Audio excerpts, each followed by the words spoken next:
On this edition of the NESN Red Sox podcast, we give a 1-month review of the Red Sox, complete with our biggest surprises and what people should be paying more attention to as the calendar flips to May. And we'll go around the majors, talk about our favorite storylines, what we like, what we don't like from the Major League season, and just hit on a variety of topics.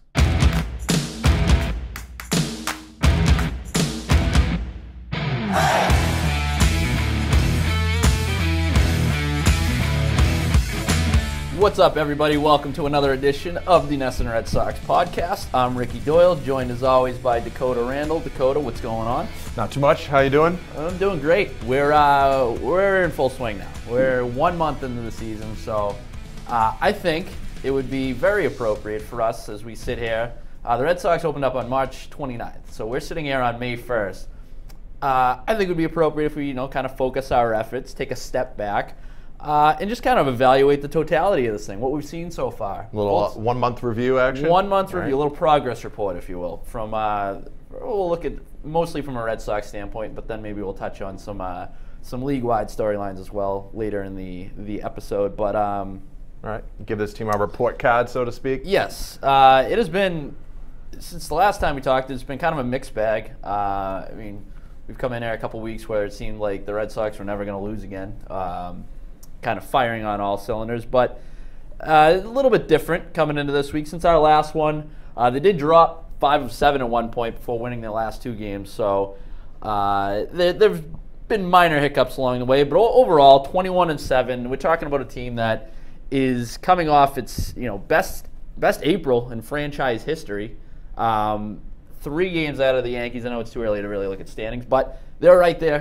This is maybe the best team in baseball, certainly among the best few teams in baseball. So I guess we'll just start off with, as we're a month into this thing, let's just run down some of the big takeaways. What is your biggest takeaway? I mean, has this team exceeded your expectations so far or met your expectations? Like, what's the deal here? Well, I guess my biggest takeaway from watching this Red Sox team early on is they feel, watching them, they feel like a bona fide, legitimate playoff team. And I know that feels obvious because they've won the AL East the last 2 years. You think going into the year, yeah, they're an obvious playoff team. But young manager, they disappointed the last couple of years. People thought the Yankees would run away with the division.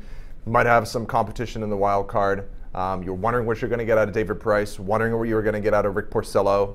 Bullpen's still a question mark, but I think we've seen enough from the lineup. We've seen enough from the starting rotation.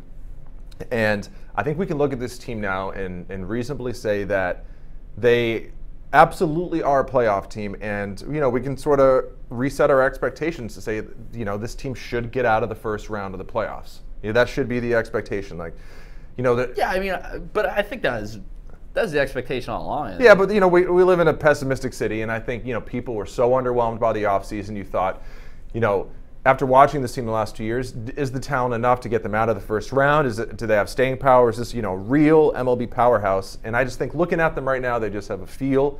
They're balanced enough where you think, yeah, this is a team that is ready to rock and should be one of the best teams in baseball and should be a real playoff threat this year.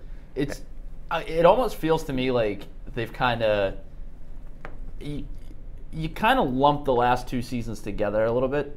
You talk about 16, right. 17, a team that win the division and then get ousted in the first round, just completely, falling flat on their face once they get to the playoffs. So you kind of lump those 2 seasons together, and now it feels like they're almost a little bit. It's kind of a combination of the two. Like you're getting the offense and the power that you had in 2016, mixed with obviously the Chris Sale who they added last year. So you're kind of getting like the best of both worlds, and then it's finally coming the tempo in that clubhouse. So I guess that's one of my takeaways, is that it is kind of the positive aspects of both 16 and 17 coming to fruition here in 18. On the other hand, too, the negative aspects definitely are still there. Like this team definitely feels better, more improved than the last couple of years, but there still are some warts. I don't think they're enough to derail them, but the base running still is a major issue. I think it's not a stretch to say this might be the worst base running team in all of baseball, to be completely honest. Yeah, they've gone through stretches where it's been really. And there's some guys on that team that continue just to make head-scratching moves on the base paths. And because of that, as well as the uncertainty in the bullpen, you do have to wonder how they're going to perform in close games. especially late in the season. And again, this is where, how early it is in the year comes into play because, you got to figure Tyler Thornburg's on the way back. They're going to have to add a bullpen arm. So we'll see at that point. But overall, it definitely feels like a team improved from the last 2 years. And, I think the bar is set that this should be a team that legitimately competes for a pennant. I don't think you look at them and go, wow, they're so far behind the Yankees. They're so far behind the Astros. Like, it's going to be really hard for them to compete with baseball's best. I'm not going to say they are the best team in baseball, but I think you look at them and you should expect this team to go deep into the playoffs. Yeah, I still look at the Astros and they scare the living daylights out of me. I mean, that rotation. Right, yeah, they are good. It's just been otherworldly so far this year. Obviously, we know what the offense can do. And some of those guys, too, like I went into the year with the Astros thinking, I wonder if Jose Altuve kind of finally has a down year. Did those guys get worn out from the playoffs? Is Correa going to kind of struggle to start the year? But they haven't missed a beat. All those guys are still performing just like they did last year. They look like the same team, so they're not going anywhere. So that's still the standard. Now, my thing with the Astros, I just mentioned how much I like their rotation, but I look at the Red Sox rotation. I guess this would to kind of go back to our big takeaways, or one big takeaway of the first month. What we've seen from Rick Porcello, if they can get, I think right now he looks better than he even did at any point during his 2016 on the mound, not on the face. Yeah, you got an issue with his beard. I don't know what, and you tried to drag me into this conversation earlier. You tried to put words in my mouth and say that I didn't appreciate his beard, because I certainly do. I actually think it's a nice change of pace. There's a little bit of grit to it. I mean, first of all, he's got to shave that once the summer months come around. You can't let that thing. What is your why? Like, it's not a it's not a bad. You're acting like it's like straggly hairs. It's a pretty well-groomed, bushy beard. First of all, I have an overall issue with well-groomed beards. It's kind of weird to pay that much attention to it. But more so, this is such a stupid topic to talk about. But I look at him and I'm like, dude, you're too scrawny to have a beard like that. Like, if you're going to have a beard that goes past your Adam's apple and it's just big and thick and black, you better be ripped out of your mind. I think it fits him a little bit. Because I think Rick Porcello has some. I think he's got balls. I think he's got balls on the mound. I think this is a guy who brings it. He wants the ball. I think it fits him well. I think it's a very manly, just a very manly addition to his repertoire. I don't want to say it's this is why he's succeeding this year, but if the shoe fits. I just look at it and it bugs me. I just watch it. I don't know what your problem is. I don't know. Let's get off that topic. Beard notwithstanding, I guess. Otherwise, pretty shocked though. I mean, I think we can sit here and agree that this is probably. I mean, obviously you went on a really good stretch in 2016, culminating with the Cy Young. But I think he looks as good now as he has in a Red Sox uniform. It has in his entire career, really. I mean, we'll see how long it keeps up. But I mean, if that's what you're getting from this guy, it completely changes the complexion of the rotation. Now, my question is, what are you going to get from? I think you got a big start coming up from Drew Pomeranz, because Drew Pomeranz was a guy who kind of saved their ass on several occasions last year. I still really don't think he gets enough credit for what he did last year. I mean, he was really good. Well, it's because he, like every other member of this rotation, doesn't have a good playoff start in their Red Sox career. No, there's not a single member of that rotation that has put forth a good start since being in a Red Sox uniform. I don't even know if any of them have a quality start. So, that's what he's got working against him. He stunk in the playoffs last year, and he had a great regular season. Though I will say, with him struggling those first two, I think last year his first few starts were just like this. Like, he got rocked for like 5 runs against the A's, I think it was, and then once the calendar turned to May and June, he really took off. So and he's still kind of in an extended spring training right now. So I'll wait on him. But one pitcher that continues to bug me is Eduardo Rodriguez. I don't know how you feel about Erod. But for me, it's getting to that time where I'm like, you gotta deliver on that. See, I know where your frustration is coming from. It's relative to the expectations that I think certain people in this area placed on him.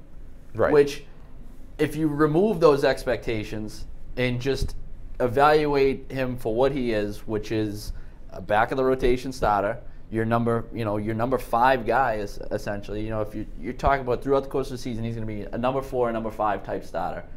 And I think he's good enough to fit that role. I think the problem comes in is when you start looking at him thinking, okay, this guy has the potential to be a number 2, which I don't think is the case. I think we're so deep into this. I think we got enough of a sample size now to realize that he's not going to be a number 1, number 2. This is more of a back of the rotation guy.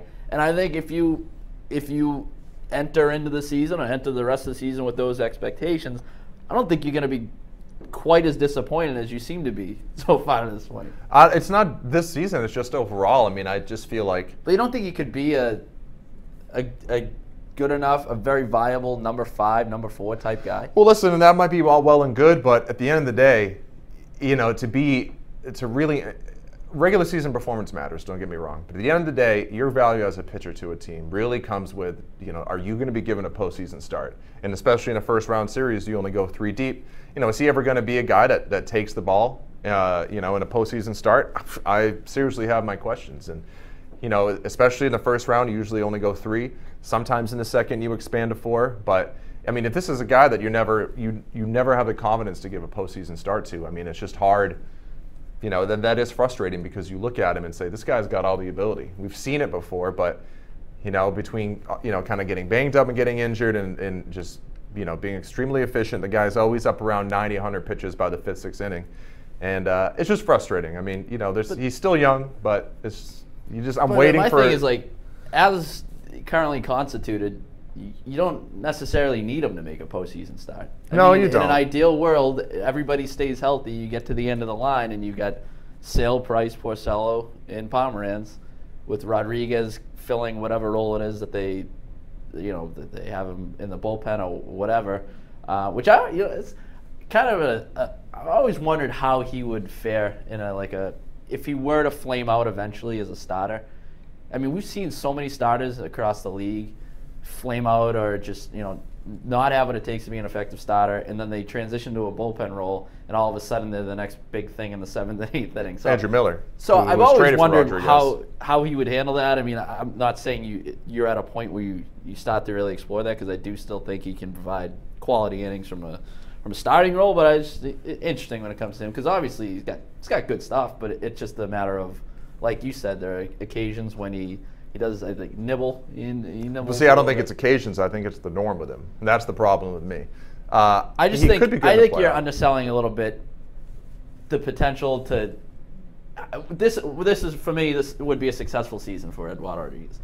If he just stays healthy and gives you, let's say, 160 innings maybe. I mean, he's never pitched more than 137. He's never made more than 24 starts. So I just think you want this guy to be able to provide, you know, take the ball every 5th day and give you that type of, you know, like I said, number 4, number 5 type starter performance. And I think he can live with that. My question is, if he continues to struggle, let's say this, you know, we get well into May, maybe late May, and it doesn't turn around, do you think Cora goes to Vazquez, takes him out of the bullpen and gives him a shot? Because I've been thinking that. Personally, he's been so good out of the bullpen for them, and maybe that's just where his real value is. Maybe he can be a real good piece in the bullpen for them. But I watched that last night. Why mess with it if that's what's working? I mean, I don't feel great about the idea of Hector Vazquez securing a role in my rotation. Yeah, I just think that no, you're right. It's probably a step I think down. That points to just, you know, that things have gone awry a little bit. I agree. You're right. Straws. Yeah. But I don't know. I guess my question is, if Pomeranz, who is scheduled to start Tuesday night, if he goes through a couple outings here where he can't really get back on track, you know, at what point do you start to wonder whether it's health related, or I know there was some talk maybe he was tipping his pitches in his first 2 outings. I did see that. And if that's the case, I'm all right with him. And Rodriguez too. Rodriguez has had that problem. And I'd much prefer, from a Red Sox standpoint, if it was him tipping his pitches, because I think that's something that's correctable. You can fix that. Right. Whereas but if also it's health related, yeah. Then maybe you're opening a can of worms. So I wonder what's the leash there? Like, do they get to a point if he struggles through, you know, 3, 4, 5 starts where maybe they consider another DL stint or something? So that's something I would just keep in mind. But I think on the whole, to get back to what the big takeaway of the first month is, or at least from my standpoint, is that I think this rotation could be, assuming all falls into place, right up there among the best in the American League. What, second best maybe behind the Astros? Second with best, with, third with the best? potential to be the best, because you do have the best pitcher in the American League. I mean, arguably. I mean, I know Corey Kluber won the Cy Young, but I think it's fair to say Chris Sale is probably the most dominant pitcher in the American League. And if David Price pitches like David Price, that's as good as the number 2 as you're going to get. So they could definitely have the best rotation in the quality of the rotation, especially the top 3. Really makes you feel confident about this team being able to sustain success and win on a consistent basis through the regular season. Because starting pitching gets you through the regular season. And so do your number 4 and 5 starters. The ability for those guys to go out and come up with a gem every now and then. That can be the difference between an 88-win team and a 94-win team, which is huge. So overall, I don't think my opinion has really changed drastically on much. I mean, I don't know about you, but I kind of expected that. So I don't know if I expected their record to be as good as it was out of the gate, but if you don't look at the record and just kind of look at their, what guys have produced to this point, I find it. There aren't a lot of things that I look at and I'm like, that stuns me. Well, again, it's partly because it's early, Yeah. We'll see. They've basically been as advertised. Right. But, there's some guys like, will Andrew Benintendi come around? And those are the type of things that we won't know probably until June, July. So we'll have to wait on that. However, there are some things that I've changed my opinion on. All right, give me something. Okay, well, on a micro level, not just the whole team, but it's kind of put the microscope on it. I'm quickly beginning to wonder whether. Dr. Randall. Yeah, right. Under the hood early. Yeah. Let's put the stethoscope on the Sox. I'm quickly beginning to wonder if Christian Vazquez really is the catcher of the future. I mean, he's got the contract, so he definitely is for the next 3 years. And I understand that a lot of big league teams have had success in the postseason and win with just a catcher who can hit adequately. Maybe hit his body weight and be really good calling games and really good defensively. However, I look at the guy and right now he's hitting 187. Last year he hit 290, but that was with 324 at bats, so he didn't even have 100 hits. And the year before that, 227 and 240. So this is a 253 career hitter. He's got 7 career home runs in 746 at bats.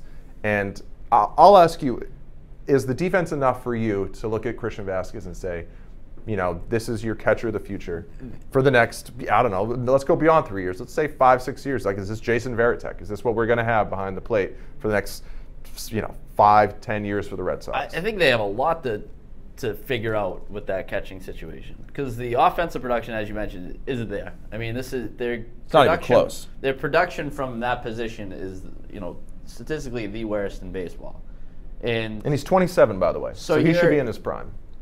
So it's made even more interesting by the fact that you have a guy who was, formerly a top catching prospect in Blake Swihart, sitting there without a role, and seemingly with no intentions whatsoever of having him enter the catching mix. I mean, Alex Cora said last week that there were no plans to get him, to use him as part of the catching mix, and it's tough to fault him too much when you're winning games at the rate that you are. And when you're getting the contributions from the mound that you are. I mean, the starting pitching on the whole has been very good this season, and that goes back to kind of, it's a little bit of a chicken and egg thing as to how responsible is the catching for that, or is it just a coincidence? So, but as a whole, I don't blame Cora so much for sticking with what is working. I mean, their offense has been good enough collectively that they can kind of deal with a weak link too. Yeah. In the from the catching spot, but I just wonder if this team goes through a prolonged offensive slump, or all of a sudden the starting pitching isn't quite as good. Then do you start to take a look at ways to kind of rejuvenate the offense, maybe rejuvenate the starting rotation, and to do so, you make a move with regards to the catching situation. Because right now, like I said, it is nitpicking, admittedly. But I mean, it's a starting catcher for the Boston Red Sox, so it's fair to criticize. But I'm with you. I agree that this is something that I don't think you should just sweep it under the rug as, And like we said, he's 27. We have minor a sample situation. size. I mean, his career OPS is 648, and his career on-base percentage is 304. I mean, we can't dress that up. Those are bad. Yeah. Those are not good. And you're right. Can you stand having a weak link? Sure. Weak link? Sure. I mean, 2013 World Series, Sal Talamacchia. You know, I think you could look at him and trust him to get in a bat or to get a hit in a big spot sometimes. David Ross was all right, but neither of them were Buster Posey. So you can get by with just an adequate catching situation. I think, and this is my personal opinion. I think Christian Vazquez is going to hit it. Maybe not like, I don't think you might not get all-star caliber offensive production from him, but I think he's a good enough hitter. I think we've seen it on occasion that he'll be able. The production that he'll typically provide offensively will be enough to supplement his defense. I just think that right now he's off to a rough start to the season, but he'll come around at some point. Sandy Leon, I'm a little bit more concerned about. Yeah, I don't know what we're doing there. Again, because that is, I mean, outside of that really inexplicable stretch that he had in which he was just like, hitting everything to. I mean, I just picture him raking long balls when he was hitting like 400 for a month, and just being like, what is going on with this guy? So I don't know. I'm a little more pessimistic when it comes to him turning around at the plate, I guess. I think they like him because he's a good veteran. He's a nice guy, clubhouse guy. I'm sure the pitchers love him. His teammates love him. But again, at some point, and I hate to keep harping on the Blake Swihart thing, but you've got a guy there with so much athleticism and so much offensive potential that it's not like he's the worst catcher in baseball. Why when does he get a shot? So here's my issue with the Swihart thing as it relates to the catching situation. If you want to keep the 3 catchers, by all means, I'm all right with that because I think there is some value to having Sandy Leon. You mentioned he works well with pitches, whatever. Obviously, they like something about this guy. But that's Vazquez's role. So if you're gonna keep the 3 catchers, I would like to see him be a little bit more aggressive when it comes to maybe late in the game, having Swihart in a pinch hitting role or whatever it is, or making some sort of move late in the game with the acknowledgement that you have a 3rd catcher that you can put back there. Right. I mean, I just think you're not really. I don't know if you're maximizing your roster's potential by not using Swihart as a catcher. Agreed. And I mean, it's in saying that, Sandy Leon makes me and whoever else feels that way eat their words the other day when he comes up with a clutch RBI single. But I think on the whole, I would just like to see a little bit more from, more utilization of Swihart, whether it's giving him a start behind the plate or inserting him late in the game when you pinch hit for somebody like Leon or Vazquez. Right, and I think the problem for them right now is if they do give Swihart a start behind the plate, I mean, it sends a pretty clear message. It's going to start, a real conversation around the team and in the clubhouse because, the question is, you just gave a start to your 3rd catcher. I mean, when do teams ever do that? You never see that. You willingly passed over your starter and your backup. So what's going on here? And then, does Christian Vazquez's confidence get hit? Does Sandy Leon? So, I understand why they might be wary of doing it, and maybe they just feel like, Swihart's ability behind the plate. They're worried about pass balls. They're worried about, all that kind of stuff. Maybe. I don't know. But I feel like there's just got to come a time when you see what you got there. Yeah, that's my thing anyway. And even just from the standpoint, I like the fact of potentially having a little internal competition as well. I mean, it seems to have, it's worked in the case of first base. I mean, you're seeing Hanley Ramirez perform, I think, higher than we expected him. And I think, you can debate how much of that is due to the fact that Mitch Moreland is also in the mix. But I think he probably looked at that at some point early in the offseason or in spring training and realized that, my job is a little bit on the line here if I don't pick it up. So I don't know. As are $20 million with his vesting option. Well, yeah, 500 plate appearances. So. I think it's an interesting question to keep an eye on. But what about you? What about if you have one thing that after this month that you have sort of, you went into the year expecting one thing and now you're kind of looking at it a different way. What's one thing you've changed your opinion? All right, I got one for you, and this is another one that's tough to kind of. You can't really quantify it because they are winning games in spite of it, but I think I might have undersold Dustin Pedroia's injury. I thought early in the year that I still like the decision to bring back Eduardo Nunez. Don't get me wrong. I think that he's going to be a valuable piece of this team in what he brings in terms of versatility, both offensively, the ability to play around the diamond. I just think that he kind of adds a layer to your offense that you didn't necessarily have without him. So I like the decision to bring him back. That said, I thought that he would kind of, throw the second base job into a stranglehold, at least until Pedroia got back. And I expected a little bit more from him. And right. I think that the Pedroia coming back is going to provide some welcome stability defensively. Yeah, I mean, let's be straight up. Eduardo Nunez is not good at second base. No, he's been, and whether it's because of the the bulky knee or what have you. I mean, he's never been a great defender to begin with, but I think you throw in the knee injury from last year, and I mean, even acknowledged in the offseason or in spring training that he was a little hesitant in the early going right after coming back from the knee injury as to how much it was going to impact him. So I just think that maybe I oversold Nunez's ability to be the everyday guy and undersold Pedroia's injury, because you do look at Nunez statistically ranks among the qualified second basemen across baseball. He's dead last in defensive runs saved. Several other categories, he's kind of towards the bottom. So this is again, I like Nunez as a piece of this team, but I would prefer to have Pedroia in that lineup as the everyday guy, providing that stability up the middle.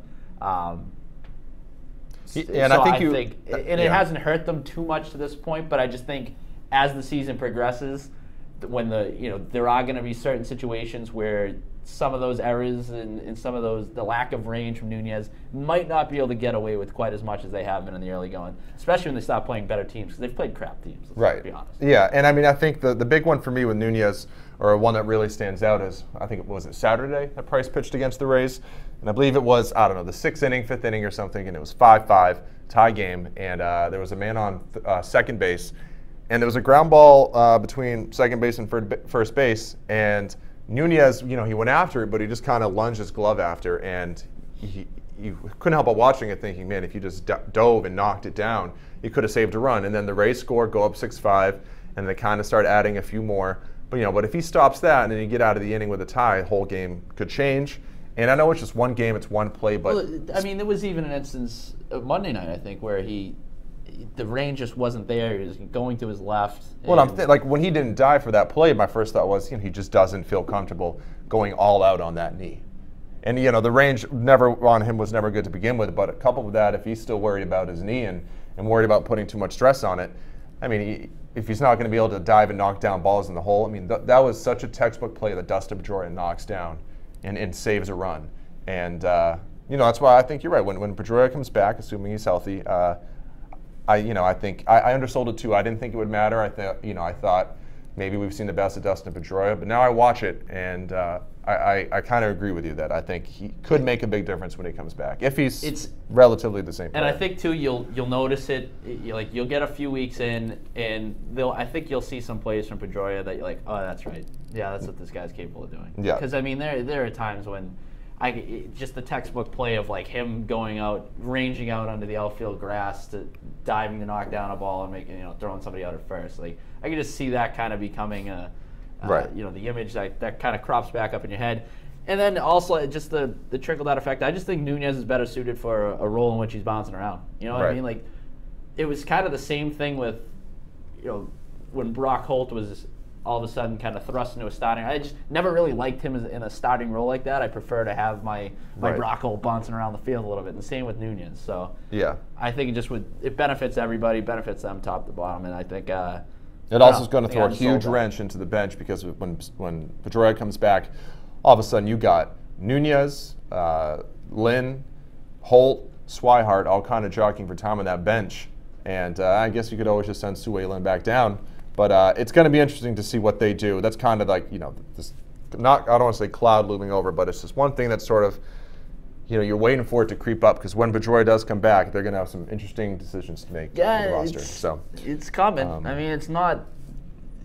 I mean, it's about maybe a month away. It sounds like right, a few weeks. So I mean, it's something that you start paying somewhat attention to. Which I mean. Which brings me to this. There's another question I want to throw in your face. Okay. is there anything that we're not talking about enough, like about this team? And when I say us, I mean just the media in general, or fans in general, just people in this area. Just what is it about this team? What's one thing that we're not talking about that we should be focused on a little bit? Well, for me, and I focused on a lot of negative things, so I decided to. Yeah, you're always a little. I know. Downer. Yeah, so I thought I'd go positive and just kind of focusing on one guy, because there's big picture things that we could say that we haven't focused on, but we talk about those every week. One thing for me is I don't think there's been enough attention on how well Matt Barnes has pitched. And I know Matt Barnes. We've seen him. He can't pitch on the road. We still don't really. A lot of people don't really trust him. But there were stretches last year where he looked like a dominant 7th or 8th inning guy, and then he struggled so much in the second half that people kind of gave up on him. If he could ever put it together for a full season, that's a real piece in the 7th inning, maybe even the 8th, that they could use. And this season he has a 2.61 ERA, but if you look at his games, he's only given up runs in, I believe, 2 appearances. One against Miami in the second series of the year, and then 2 against the Yankees. Other than that, all zeros in 10 games. With 15 strikeouts, he's had at least 2 strikeouts in his last 4 appearances. And Miami one, if I remember correctly, was he gave up a hit and they threw somebody out at the plate to extend the game. Right. Yeah, I believe you're right. I just look at him, and if he can, and I think Core's doing a great job, because I thought last year Farrell went to him way too often, and Matt Barnes was burnt out at the end of the season. You could see it. And right now, in a number of different ways, Core's kind of mixing things up in the bullpen, and he's not going to one guy too often. And I think he's managed Barnes well, and he looks fresh every time he comes out. And if he can piece this all together, and especially start doing it on the road. I just think it's something to watch out for. If this goes on for another month, Matt Barnes could have some sneaky good stats out of the bullpen. And, if you've got that, Carson Smith, and let's say Tyler Thornburg comes back and looks great, all of a sudden, your bullpen looks a heck of a lot better. That's what I think needs to be talked about a little bit more. I still think you're going to have to go get a bullpen piece of the trade deadline. I don't think anybody, being objective, can look at the pen and think, there's a way that this could all slide in with the pieces you already have, and that's good for the playoffs. No, absolutely not. But that said, if Barnes keeps this up and performs, at the high level that we've seen before, and and these other guys continue to contribute, I think the pen could end up being a lot better than people expect. See, I wanted the Thornburg thing. The Tyler Thornburg return is what I'm interested to see. Did you see the video of him in Pawtucket last night? He looked like the guy. He struck out over 12 guys per 9 innings when he was in Milwaukee in 16, and they prioritized going out and getting this guy, and he flashed a little bit of that. Right. I know it's just a rehab outing, but and for those for anybody listening to this that hasn't seen Tyler Thornburg pitch before, there's a story on NESN.com where you can go to the Paw Sox Twitter and see his 3 strikeouts from the game on Monday night. And I didn't realize that he had a curveball that was that filthy. Yeah. We'll see when he gets called up. We'll see what it looks like. But that looked like a really good pitch. The velocity was there. I think he was sitting 93 to 95, which generally he's around 93. So. Right. And this is a guy who was one of the best setup men in baseball in 2016. This is a legitimate, and it's so easy to forget that because I feel like we're so far removed from that trade happening, and you look across the National League and you see what Travis Shaw has done for the Brewers. And people kind of look at the Thornburg thing and scoff what can you expect from that guy? He hasn't even pitched. But there's the other side where if he does come back and perform like he did in the past, that's a real piece. It's tough to pin expectations on him because we are so far removed from it, and because you never know how a guy's going to bounce back from an injury like that, from a shoulder issue. But this guy was legit. He was legitimate. In 2016, this guy was, as you mentioned, one of the premier setup men across all of baseball. So I just think I agree with you. I think that they're going to need to add another piece in addition to Thornburg at some point as this season goes on, especially if something would have happened to somebody. I think you're even seeing it now a little bit with you don't have Joe Kelly for 6 days. That's another one too. Yeah, it stings a little bit. Right. I don't think we'll ever trust Joe Kelly in a high leverage spot though. So Joe Kelly's nice in the regular season, but you got to get someone you trust in a big spot to not walk guys. I think on the whole, they are still really trying to figure out this bullpen. Right. What to do with it.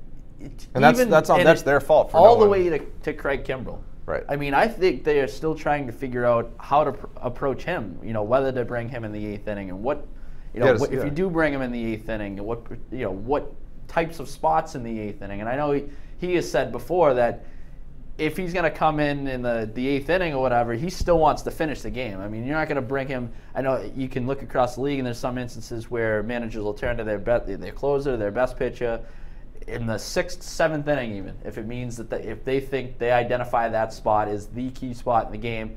I don't think you're going to see that with the Red Sox. I think it's pretty clear that they view Kimbrell as an 8th, 9th inning guy.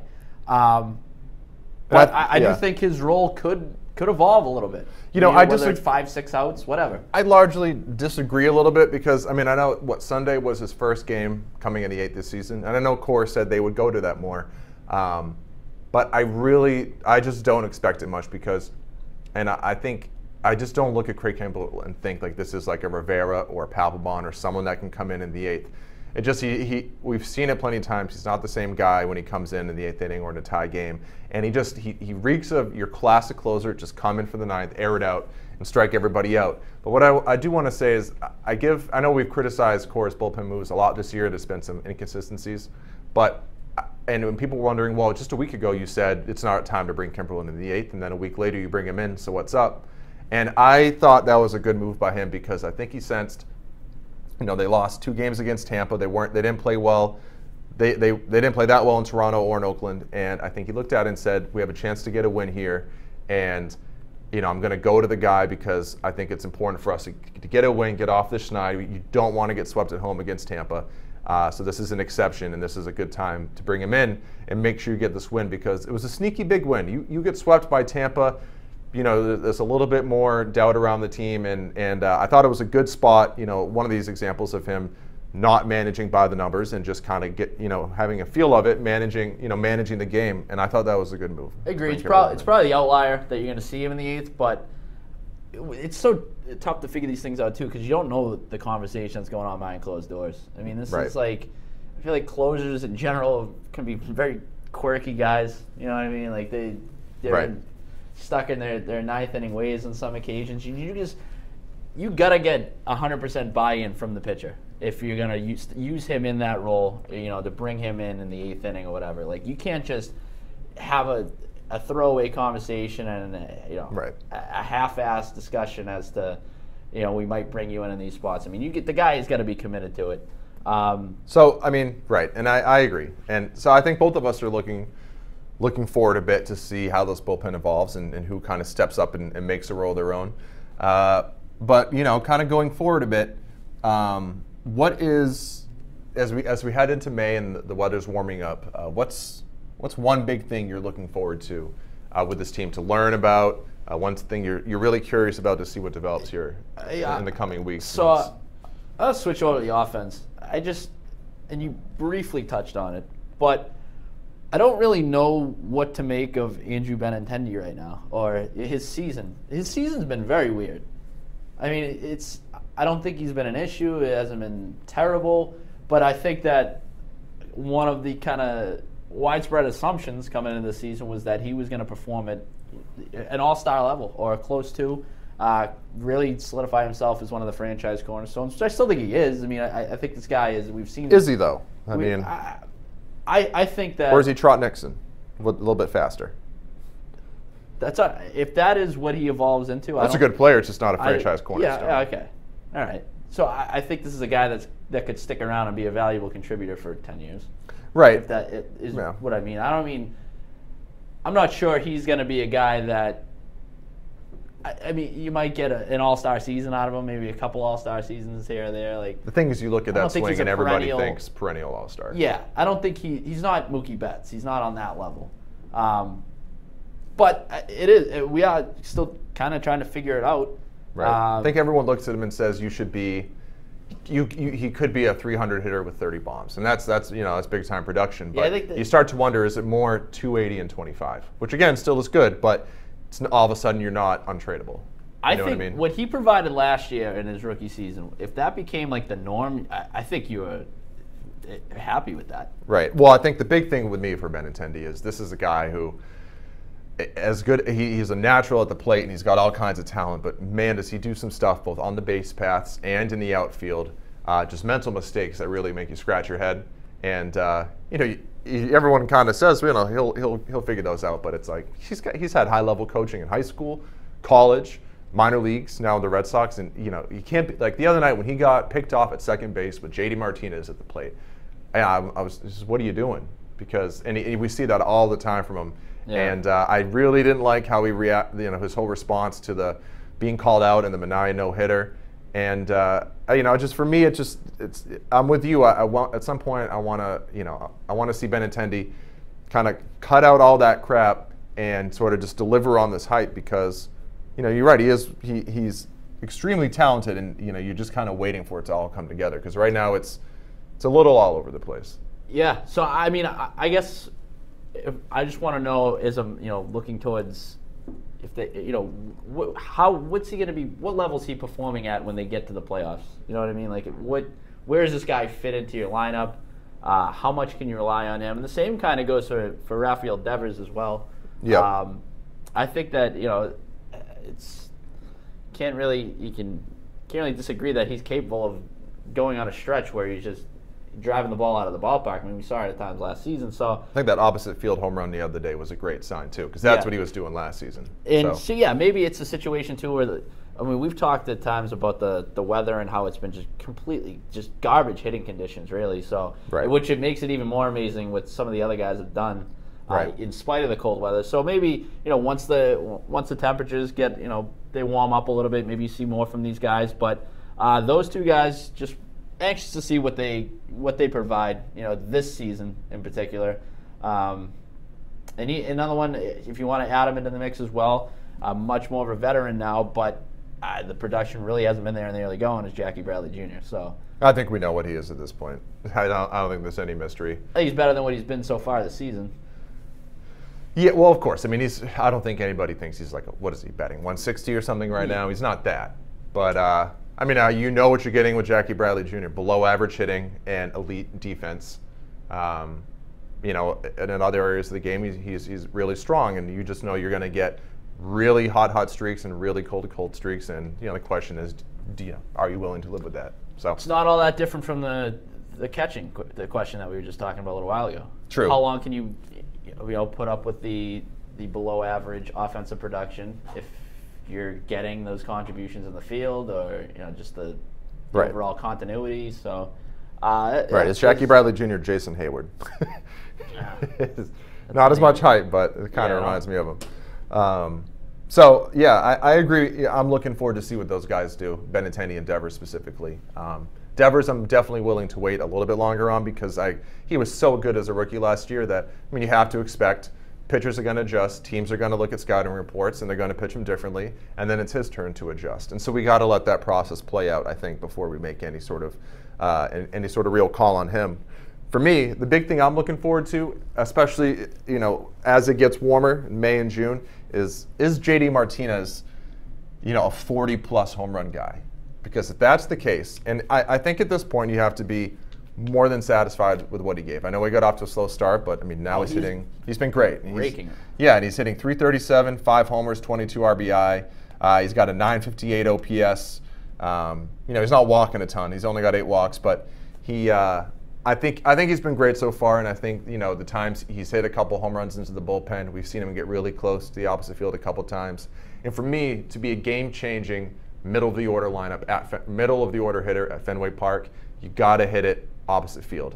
That's the one knocking against Mookie Betts for me. And for me, if you're going to really change things in that lineup, you got to be able to hit home runs to the opposite field, and that's what he's relied on a lot throughout his career. So we'll see as it gets warmer now, does he really start driving a lot of balls into the bullpen and really hitting them out? And if he ends up being a 40 to 45 home run guy, I mean that's big time. That's a big you're matching Stanton's production, and that.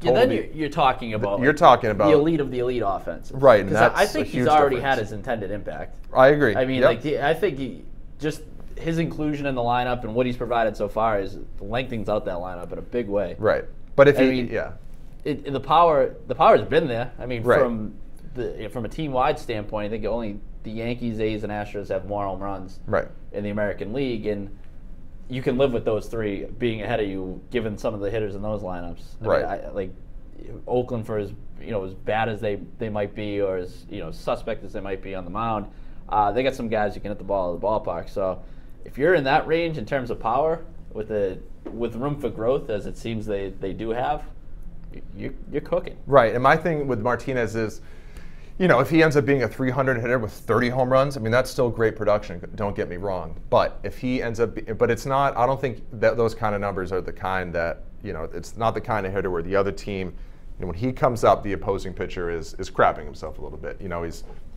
It totally changes the makeup of the whole thing. You start pitching the other guys. Get your extra skivvies. Right. Get the extra undies on standby. Yeah. Come big JD.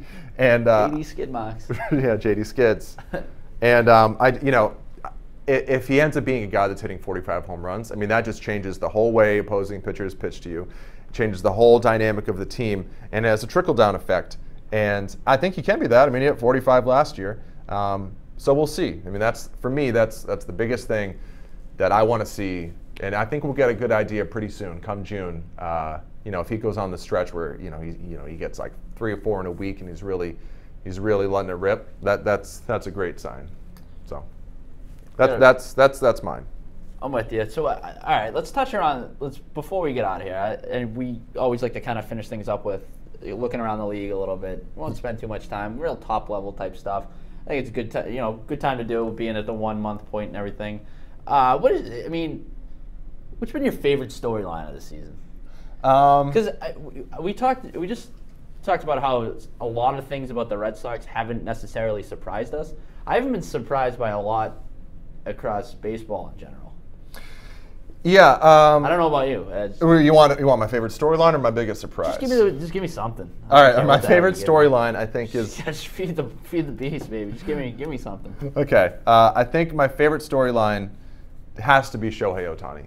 And I mean, I know he's hurt right now, and I know it's still talking. I feel like we talk about him every week. Yeah, but I mean, why not? Something hasn't been done. I do agree, though. But it is, to continue to see if this guy ends up doing it, and I think we've already seen some early signs that there's going to be some inconsistencies, and whether he's going to be able to hold up or not. But I mean, this is a guy at the plate. He's batting .341 with 4 homers and 44 at bats. He's got a 1.065 OPS, and pitching.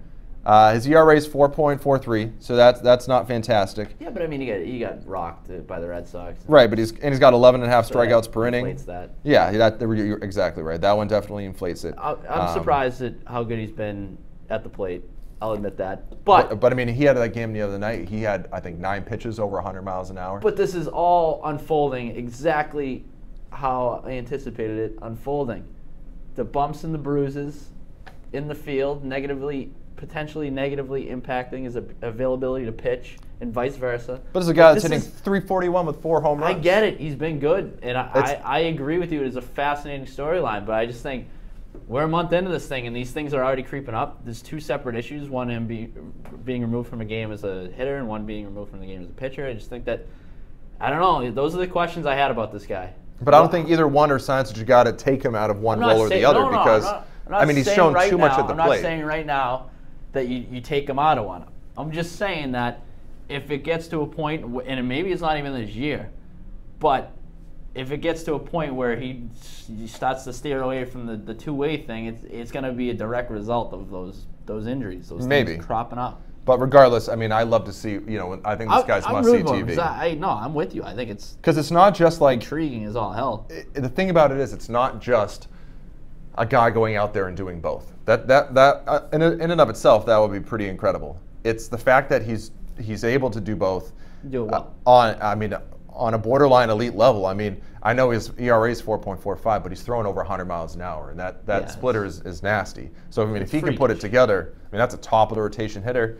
And we've seen the power. He's got 4 homers and he's batting .341. I mean, that's elite production. So if you got a guy that can be an elite performer, both pitching and batting, that's outrageous. Yeah, it's freakish. So I really want to see if that story continues, if he can stay healthy, and just see what a full season of Shohei Ohtani looks like, because it's so fascinating to me. I think the Angels I wish he was on in the Red general Sox. could be a really fun team to. I think they're so overrated, but I see. they're interesting, but I just think they're so soft. I just think if they're contending down the stretch, that's a good thing for me as well. Yeah, they don't have the pitching. I mean, he's great. Yeah, but I have some questions about that as well. But anyways, what about you? What's your favorite storyline? Give me see, one. I don't know what's my favorite storyline, but I'm kind of an eye on what's going on in the NL East. I mean, I think there was the prohibitive favorite to win that division, obviously being the Washington Nationals, and they've looked like crap so far. And you got a couple of upstart teams in the Braves and Phillies who've been red hot.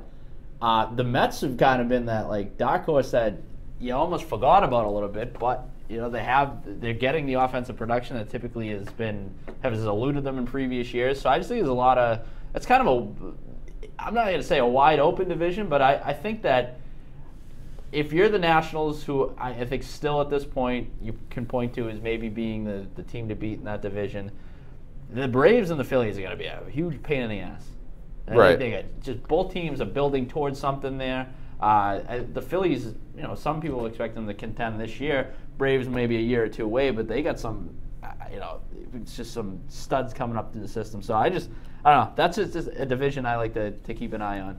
Yeah. Especially after, Gabe Kapler coming out in his first week as manager, his first weekend as manager of the Phillies, and just completely botching really everything and anything. And kind of become the laughingstock of Philadelphia. For them to turn around like they have, it's kind of interesting.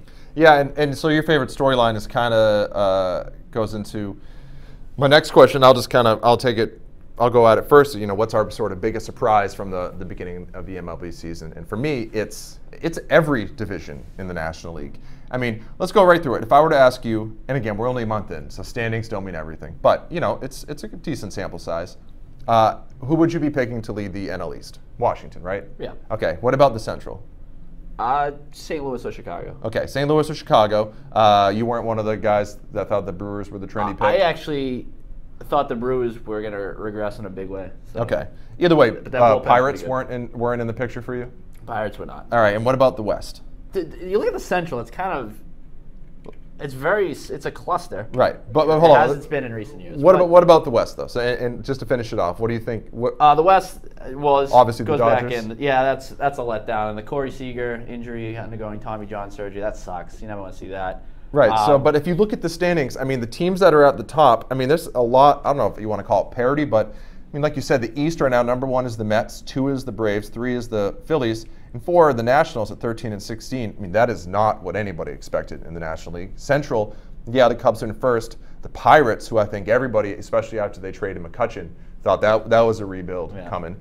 And they're only a half game back. They've played great. Dickerson's been a great ad. And in the West, Arizona's doing what the Dodgers did last year. I mean, they're starting to run away with it. They're 20-8. And second is the Giants. Third are the Rockies, and the Dodgers at 12 and 16. Obviously, the Padres are way out of it. But, I mean, I thought going into the season, there were pretty much consensus favorites in all 3 divisions in the National League. And none of them are panning out like anybody expected. And again, it's early, but I can't believe the Bucks are in it. I can't believe the Phillies and the Braves are in it. Arizona's just trouncing everybody in the West. You mentioned it is early. And I'm a Snakes fan, so as you know. And so I do want to throw these numbers at you real quick, because this was from a piece today, Tuesday, from MLB.com. So over the last 20 seasons, it's been 120 division races. The team in first place on May 1st has been the eventual division champion in 62 of those 120 races. So half the time, it's essentially a coin flip as to whether these teams that are in first place are ultimately going to win it.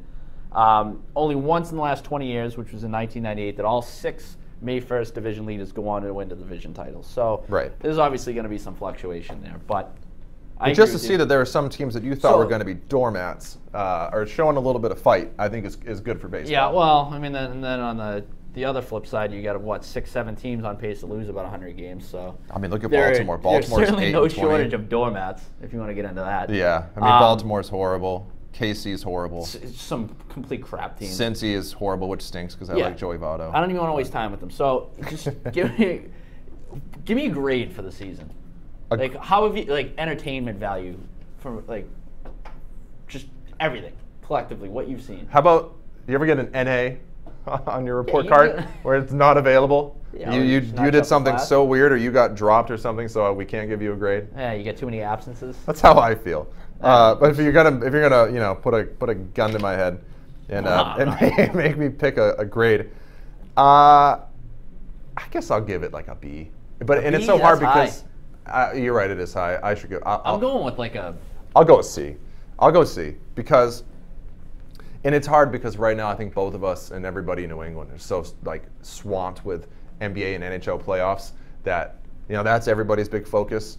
And the NFL draft has happened, so baseball's time hasn't come yet this year. But it has been.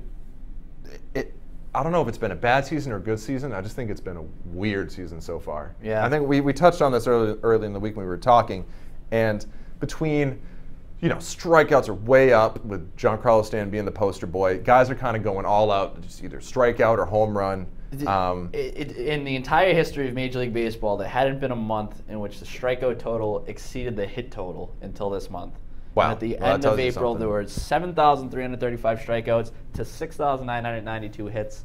So that just really lends credence to that whole three true outcomes thing where, it's either a home run, a walk, or a strikeout. Yeah, and I think that's kind of been the way things have been trending the last couple of years. And it is just holding true throughout the first month of the season. I don't particularly like it that much, so that's why for my grade, I'm gonna give it like a C minus.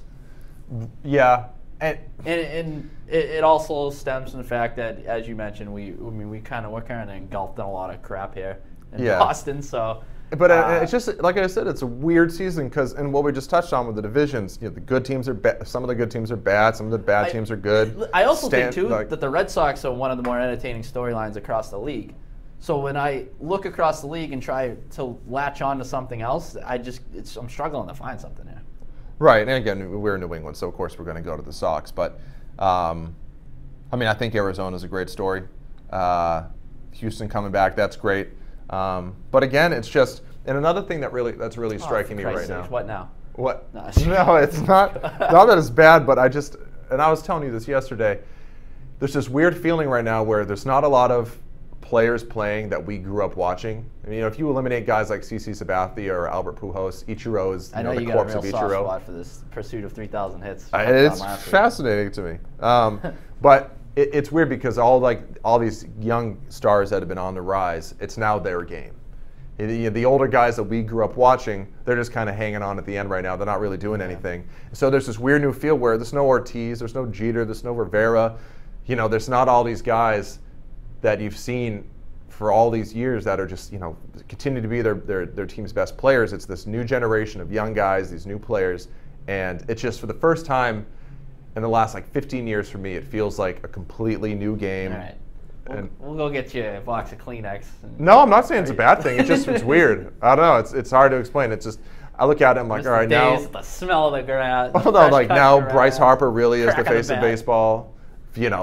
Bryce Harper and Mike Trout really are the face of baseball. It just feels, the Red Sox, or it's Benintendi and Betts. It's not Ortiz. It's weird. I don't know how to explain it. It's something inside. It's not making me cry or anything. Deep, don't give me. That is deep. It's not deep. It's just. Sounds like you. It's just like a new generation. Cookies. We are seeing a real new generation of baseball. I think it's cool. I think it's cool. It's not sad. I don't care. I don't need David Ortiz hitting to make me care about baseball. True. All right. So that's me. What about? Do we have anything else to talk about? Nah, man. We touched on it all, I think. How about this? What's your biggest disappointment? What's the one thing that you did that's really aside from that, like I said, that league-wide issue of just real quick the three true outcomes, which is a little disheartening. I just like to see more to the game, I guess, than guys swinging out their ass on 0-2 or 3-0, which is kind of what it's come down to. And that's why you're seeing the astronomical strikeout numbers that we mentioned. You look at the starting pitchers, their numbers early in the season have just been off the charts, which leads me to another thing. It's really a combination. You got these guys swinging for the downs, but you also have pitchers that are that are as good as really they've ever been, as filthy Right. as they've ever been. So mine is Giancarlo Stanton. Has to be, because it's weird because of course I want the Red Sox to do well and the Yankees to do bad, but I really wanted this dude to go out and just have 12 homers by now and be setting the world on fire, because it would just make the series so interesting. And he might very well. I was gonna say, I think I wouldn't worry too much about that. I think you're gonna get a pretty good stretch from him. I know. Just just in terms of just real hatred factor, you really wanted Stanton and Judge to be ridiculous, and it would really add some pizzazz. And it probably will at some point. But so far, the dude's just been, it just hasn't been very good. So it's just been disappointing, even as a.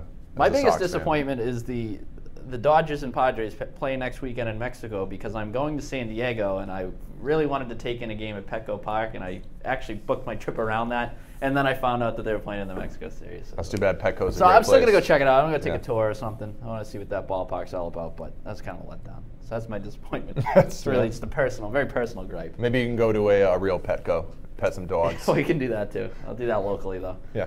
All right, Dakota, let's get the hell out of here. Always a pleasure. We'll be back probably next week when I do get back in the swing of things.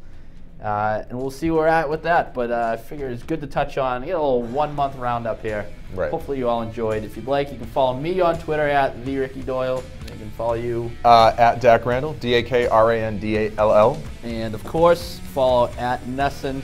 We will keep trying to provide the goods. Good, bad, and the ugly. All right. Sounds good. See ya. Later, everyone.